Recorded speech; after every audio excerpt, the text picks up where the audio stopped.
கரூர்லேருந்து நம்ம வேடசந்தூர் போகிற பைபாஸில் கரெக்டாக ஒரு 5 கிலோமீட்டர் நமக்கு ஒரு ப்ராப்பர்ட்டி வந்து சேல்ஸுக்கு வந்திருக்குங்க. இந்த ப்ராப்பர்ட்டியை பொறுத்தளவுக்கு 3 ஏக்கராங்க இந்த ப்ராப்பர்ட்டி. இது பார்த்தீங்கன்னா ரோடு பேஸ் வந்துடுது, நமக்கு தார் ரோடு பேஸே கிட்டத்தட்ட வந்து ஒரு 800 அடிக்கு மேலே நமக்கு தார் ரோடு பேஸ் வந்துடுதுங்க. லாஸ்ட்டாக அந்த ரோடு வந்து முடிகிற இடங்க, பக்கத்துலேயே கொரகனாறு.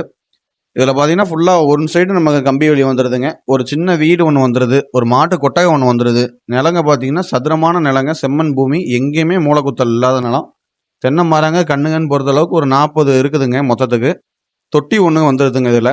இது போக பார்த்தீங்கன்னா கேணி வந்து நல்ல கருங்கல்ல வந்து நல்லா கட்டி வச்சுருக்காங்க. சற்று வந்து எந்த ஒரு டேமேஜ் இல்லாமல் நல்லா கட்டி வச்சுருக்காங்க.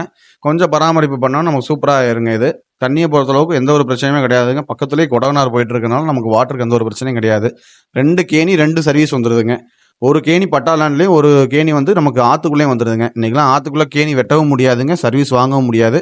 ஆனால் இவங்க வாங்கி வச்சுருக்காங்க. நமக்கு வந்து வருஷம் பூரா வந்து நமக்கு பிரச்சனையே கிடையாதுங்க, உரம் போட்டு வச்சிருக்கனால. இதுக்கு மொத்தமே அவங்க கோட் பண்ணுற ப்ரைஸும் பார்த்தீங்கன்னா வந்து ஏக்கர் 26 லட்ச ரூபா சொல்கிறாங்க. ஒரு 75 to 76 பட்ஜெட்டில் வந்து நம்ம வந்து ஃபார்ம் ஹவுஸோட ஒரு லேண்டு வாங்கணும்னு நினைக்கிறவங்களுக்கு இது நல்லா சூட்டபிளான லேண்டுங்க. நல்லா வாங்கி தென்னங்கன்னுலாம் வச்சு மெயின்டைன் பண்ணோம்னா நல்லா பின்னாடி வேல்யூ, விற்கிற வேல்யூ நமக்கு அதிகமாக இருக்குங்க. கோயம்புத்தூர், சூலூர், பல்லடம் இந்த ஏரியாவிலேருந்து, திருப்பூர் ஏரியாவிலேருந்து வரவங்களுக்கு இது நல்லா சூட்டபிளான நிலங்க. மேலும் இந்த நிலங்களை பற்றி டீட்டெயில் தெரியறதுக்கும் நிலங்களை ப்ரமோஷன் பண்ணுறதுக்கும் நம்மளை காண்டாக்ட் பண்ணுங்கள்.